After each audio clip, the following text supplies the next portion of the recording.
today I wanted to quickly review all of my TV show box sets that came in just one box.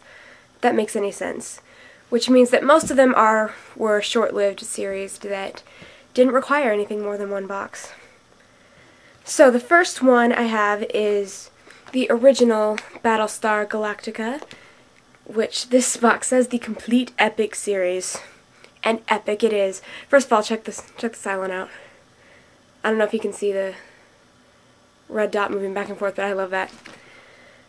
I bought this show just like at the very end of August and didn't really think that, I wasn't sure if I'd like it, and it was so expensive. This was about $90. It was so expensive. I almost didn't buy it, but I caved. And I bought this because I'm shallow. I can admit it. I bought this for Dirk Benedict because he was really, really cute back in the day. What can I say? But to my surprise, I actually really loved the show. It was a lot of fun. There's probably, I don't think there's a single episode that I would never ever rewatch. Like, of course some were better than others, but the whole thing was a lot of fun. The bad part about this set is that the discs are double-sided, and I hate double-sided discs. They scratch easily and they don't work as well, and it's a pain. First of all, the actual episodes, the 2.5 hour long pilot, I adore that. That's like one of my favorite single episodes of TV ever. That was just great. And the story, I think, for this show was really, you know, kind of clever and original. It was like, I think Glenn Larson described it on the documentary as a wagon train in space, which it was. It was cool. These people, they had a set goal, you know, trying to find Earth. And I think the Cylons were pretty cool villains, especially Lucifer, who was part of a different series of Cylons, you know, the guy with the purple lips that lit up. I loved that guy. And Baltar was such a cool villain. You know, he was evil and he was proud of it.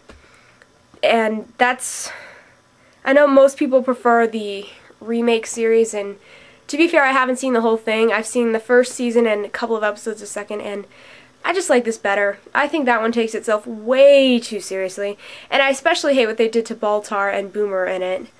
You know, I won't go into that. This is about this. I really love all the characters in it. The only character I don't like is Cassiopeia, and that's for a really shallow reason. That's because I wanted Starbuck to end up with Athena, hence the pictures on my wall back there, but apparently the writers disagreed with me. Whatever. It's fine. It's really not a big enough deal to ruin the show for me over, but the worst part was that Athena actually got written out of the show. Like, she was gone the last 5-6 episodes and with no explanation. I didn't like that. But Apollo, Starbuck, Boomer, I loved the three of them. And Adama and Colonel Ty, they were a lot of fun. I really liked Colonel Ty, especially watching Colonel Ty in the remake has really made me appreciate the original. I haven't watched all the special features. There's a lot of deleted scenes on this. There's a commentary on the pilot with Richard Hatch, Dirk Benedict, and Herbert Jefferson Jr., which I really did enjoy. And there is a short interview with Glenn Larson, and then a documentary with, you know, interviewing the cast and crew members. That was really cool. So yeah, I love this series. I'm really glad that I watched it because this is definitely a favorite of mine now. Harper's Island came in a little box. This aired 2 years ago, I want to say, and me and my parents are the only people I know that actually watched it. I really, really enjoyed this. I like, there you got all the characters there. This is a show about a woman returning to this island, Harper's Island, where she grew up, for her friend's wedding. The whole wedding party goes to the island, and she left the island. I'm trying to remember all the details, because years ago a serial killer went loose there. His name was John Wakefield, I want to say, and killed her mother. And of course, the killings start happening again, and it's a big mystery, and you gotta figure out who's doing it. And you know, you grow to care about some of these characters, and you get kind of upset when the ones you like get killed off, but then there are the characters you hate, and you want them to be killed off. There was one character whose name escapes me now. I think he was the best man. He was one of the groomsmen, anyway, who started off as a complete jerk. But by the end, he, I think, went through the most character growth, and you really wanted him to survive. And I wasn't totally surprised about who the killer was, but I think it's still worth checking out. It's got Elaine Cassidy, Katie Cassidy, Jim Beaver, oh, what is his name? Christopher Gorham, I think. Yep, Christopher Gorham. This is not all that scary. It has its jump moments, but I think it's really cool just to see the mystery and to get attached to these characters. My favorite characters were Cal and Chloe. And the main woman, Abby, I actually didn't really like her, but, you know, she was the main character. I think what happened to her was going to be obvious, but I wish they'd found either a better actress or made her a more interesting character, because I was just bored to what was happening to her. However, there are enough cool supporting characters that it didn't really matter. I almost didn't put this one in here because I don't think it really counts, but Sapphire and Steel, which is a British series from the 80s. This actually did last a few years, and like, this isn't all one season. These are all multiple, well, series, I guess. They're divided into assignments for Sapphire and Steel, but I did it anyway because it just came in this box. It starred Joanna Lumley and David McCallum, that most people would probably know from either NCIS or The Man from U.N.C.L.E. I bought this show because Peter J. Hammond was the writer for it, and yeah, all these discs look the same. And he wrote 2 of my favorite episodes of Torchwood, so I thought his writing would be good enough to check out the series that he created. And it's about these 2 aliens who come to Earth and deal with, like, cracks in time or wounds in time. And each assignment ranges anywhere from 4 episodes to, I think, 8 was the longest. It's a very vague show. Nothing's totally clear. It's not really like hard science fiction. I think it's a little more supernatural than sci-fi. You don't know who these 2 are, Sapphire and Steel are. You don't know where they come from. You don't really know anything about them. They do get help. I think Bronze was in the first assignment, and what was his name? Silver was in the 4th? No, was in the 3rd and the 6th to help them out. I didn't like Assignment 1 very much. Assignment 2 was really long. That was the 8-episode one, and some of it was good, but I think it should have been shorter. And the ending to Assignment 2 really sticks in your mind. It's dark. Assignment 3 I wasn't crazy about. Assignment 4 is my favorite. It's only 4 episodes, but that one's the really creepy one for me.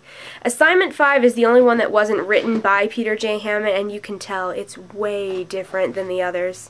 Not necessarily bad, but just different. Definitely not a favorite. And Assignment 6 was really, really good too, and that's another one where the ending really sticks with you. The ending kind of creeped me out, I admit it. So yeah, this show moves very slowly. I think you either have to be really into it or have to have a lot of patience to get through it. Spaced. I am a huge fan of Simon Pegg, Nick Frost, and Edgar Wright. Like, I love everything that they do. And I actually bought this show on Region 2 before it came out here and watched it on my laptop. And of course, right after that, this collection for Region 1 came out, so I had to rebuy it so I could actually watch it on a TV. This show is really funny. It's about Tim and Daisy, and they move into a flat together, and they actually just met, but they're pretending to be a couple because their landlady, Marcia, wanted them to be a couple, wanted whoever to rent out the place to be a couple. And Tim's got a best friend, Mike, who is hilarious. Mike might actually be my favorite Nick Frost character at this point. He's just so crazy. Daisy's best friend, Twist, who really kind of disappears near the end. and their neighbor Brian, who is a bizarre man. He's an artist, and it's just a really funny show. So, some of the episodes that stick out for me are the paintball episode, the second series premiere where Tim gets fired for being so upset about Star Wars, and the episode where Tim and Mike have to go and get his portfolio back from this company. There's a documentary on here about this too, but my favorite part is on some of the commentaries there is a guest commentator, which is Kevin Smith. Kevin Smith is on some of the commentaries, and I love that, because I remember Kevin Smith talking about how much he wanted to meet these guys, and having him on the commentary with them just like made my day, since I think this crew is like the British version of Kevin Smith, except they seem to be wildly more mainstream. It's a very stylized show because Edgar Wright does everything with style. And the last single collection that I have is Twin Peaks, the definitive box set, that I also just got new this summer. Kind of like this box, pretty cool. And this show is about this town, Twin Peaks, obviously, and a teenage girl, Laura Palmer, is killed there. And FBI agent Dale Cooper gets called in to try and catch her killer. And then strange supernatural things start happening, and there's so many characters, and it basically becomes a big soap opera. The thing that bugged me about this show is that there were too many characters, and most of the characters I didn't care about. Like, very few of the characters that I actually care about.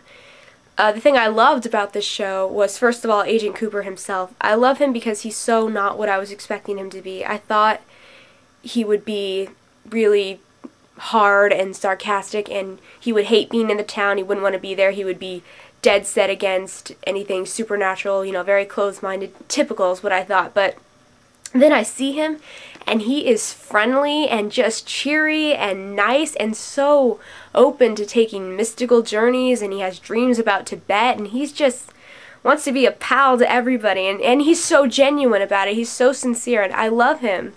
Cooper is one of the coolest characters I've ever seen.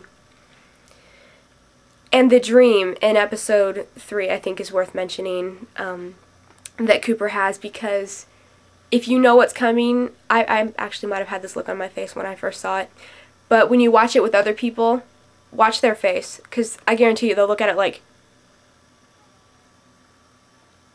it's awesome. But that dream sequence is one of my favorite scenes from any show ever. Yeah, the pilot is a highlight. The second season premiere, again, is a highlight. And, ooh, episode 15 or 16. In one of those episodes, they actually find out who the killer is and catch the killer. And that's a really, really great episode. It definitely struggles after they catch the killer because, you know, it's like the momentum that was building just suddenly stops. But I do think it pulls itself together at the very, very end, but it was too late. This has got good special features. I love the Saturday Night Live sketch on here. There's a nice documentary going through how it created and how popular it was, and then how quickly it fell and was canceled. Interview with David Lynch, and I think those are the only ones that I've watched so far. So, yeah, if this is really a piece of television history. It is definitely something that's unique. So yeah, those are my box sets. Well, single box sets.